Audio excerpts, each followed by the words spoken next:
Oke, halo semua, selamat datang di channel Muhammad Iqbal Pratama. Ini di samping saya ada Wuling Cortez Turbo. Yes, ini adalah varian yang tertingginya dari Cortez. Dia bermesin turbo. Dan ini kalau dikategorikan ya, ini dia masuk ke segmen yang medium MPV. Tapi harganya itu menyerempet-nyerempet ke low MPV seperti Expander, R3, Avanza. Tapi untuk secara overall tampilan, desain, dan teknologi yang diusung ini lebih dari itu. Dan di video kali ini kita akan membahas Wuling Cortez Turbo. Oke, di bagian depan. Di bagian depan kalian bisa lihat di sini dia sudah menggunakan dual projector yang lampunya LED dan juga ada listrum yang mempermanis tampilannya. Terus juga di bagian bawah ada lampu sen serta fog lamp yang LED. Secara tampilan mobil ini memang bentuknya itu memang membulat khasnya MPV, tapi itu bagus, itu memberikan kelegaan kabin di baris kedua atau ketiga. Sekarang kita coba lihat mesin yang diusung oleh mobil ini karena memiliki mesin turbo. Oke, ini mesinnya 1500 cc turbo, tenaga 140 PS dan menyalurkan tenaga tersebut ke dua roda depan melalui transmisi CVT. Yes, ini bertransmisi CVT. Ini memberikan improvement yang baik karena ketika Cortez awal-awal muncul itu menggunakan transmisi AMT yang itu transmisi gak enak banget. Sekarang sudah pakai CVT. Kita berharap dia memberikan efisiensi bahan bakar atau kehalusan berkendara yang lebih baik daripada AMT. Mesinnya sendiri cukup rapi, di sini ada cover. Terus memang tidak seperti Wuling Almas yang mengcover seluruh bagiannya. Dan juga mesinnya juga cukup rendah, jadi memperbaiki center of gravity pada mobil. Detailnya, ruang mesin sudah dicat warna bodi, termasuk juga kap mesin, dan sudah ada peredam yang cukup tebal.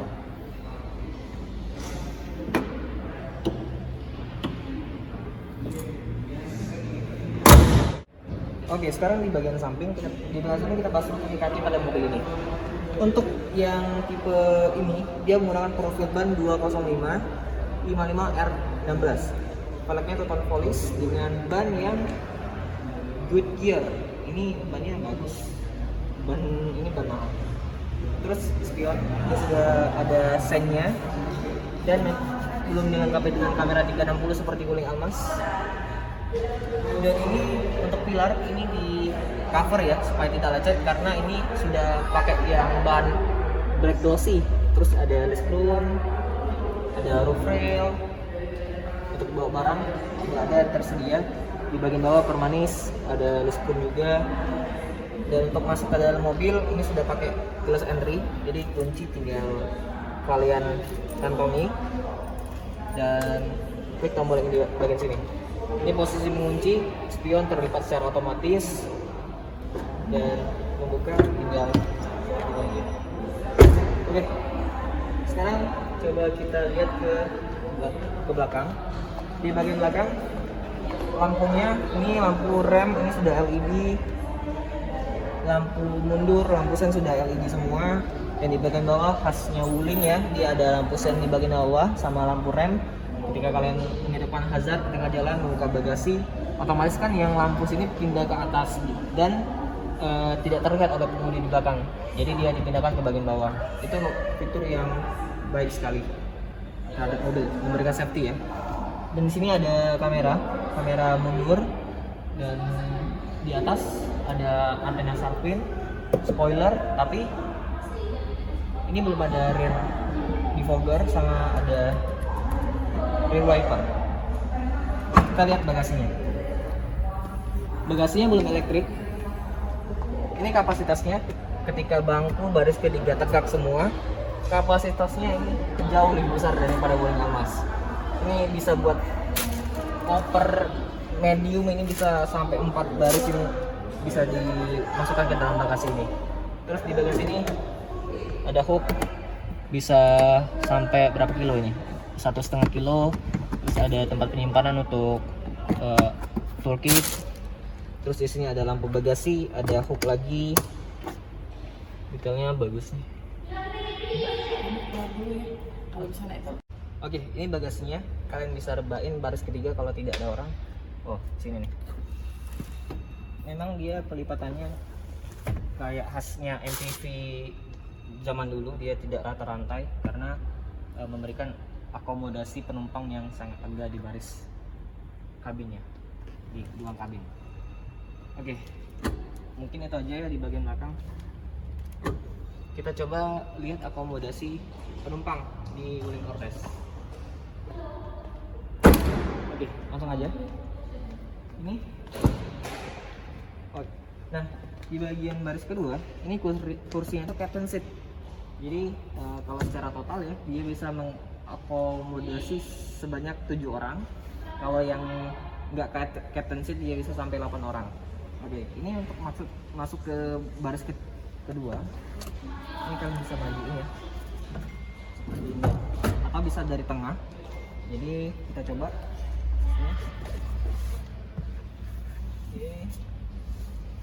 Ini tinggi saya yang 170 cm, legroom lega, headroom juga masih memadai.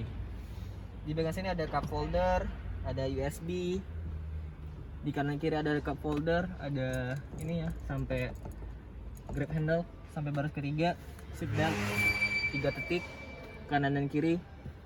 Ini headrest juga ada 3 buah, tapi untuk yang baris tengah ini hanya seatbeltnya 2 titik, tapi nggak masalah ya. Untuk AC di baris ketiga sampai ada 3 buah ventilasi, sangat memadai AC-nya. Dan coba kita lihat di bagian tengah sini karena ini sangat menarik. Dia kursinya itu kayak Alphard captain seat. Oke, terbain dulu, kita atur posisinya. Ini yang paling mundur, sama seperti yang tadi ya. Oke, di sini, wah ini beneran mewah. Ada armrest yang bisa diatur. Terus ini bisa di reclining. Dan seatbeltnya 3 titik.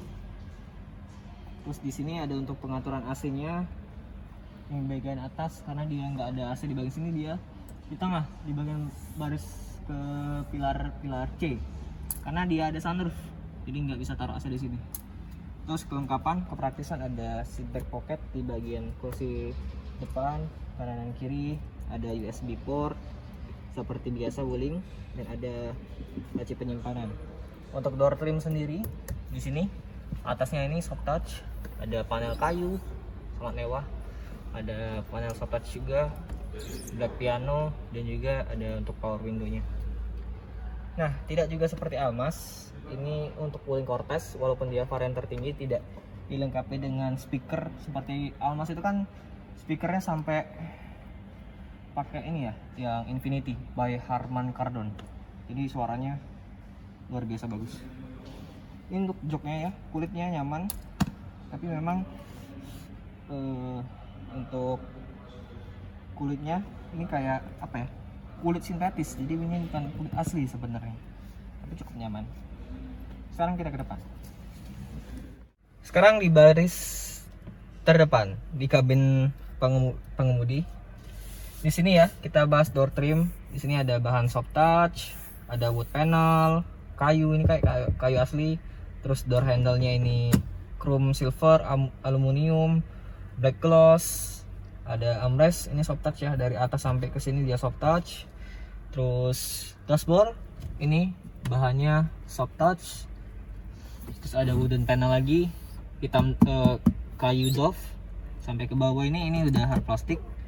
Nah, nuansanya itu di dalam kabin ini sangat mewah. Bahkan bisa saya bilang ini lebih mewah dari Kijang Innova sekalipun. Bahkan dari Innova Venturer pun saya prefer ini lebih mewah. Tapi memang kemewahannya hanya visual ya. Ada beberapa part yang saya kurang suka di sini. Contohnya, ini panel black gloss ya. Tapi ini kan sebagai bisa dibuka nih. Nah, ketika kalian buka ini cheap sih, kayak bahan yang murahan seperti itu. Nih, sangat tricky. Tapi di dalamnya ada 12 port power outlet, terus ada USB 2 buah sama aux. Ini untuk charger sih dari baris depan sampai ke belakang ini sangat memadai untuk USB. Terus ada ruang laci penyimpanan terbuka. Transmisinya ada mode eco dan ada mode manual, virtual, sama seperti Almas. Terus sudah dilengkapi dengan rem elektrik, jadi nggak pakai yang otot lagi. Auto hold juga ada, jadi kalian tinggal injak rem di kemacetan, dia akan menahan, dan ketika ingin merilis tinggal injak pedal gas. Ada sensor parkir bisa dimatiin, ada untuk menghidupkan dan mematikan AC belakang, 2 buah cup holder, dan ada laci penyimpanan di sini sebagai armrest juga, dan dilapis di bahan kulit. Oke, posisi mengemudi, pengaturan di jok driver ini sudah elektrik, maju mundur, naik turun ini udah elektrik. Ini posisi paling rendah, masih kelihatan commanding. Untuk tilt, pengaturan setir dia hanya bisa tilt, jadi nggak bisa teleskopik.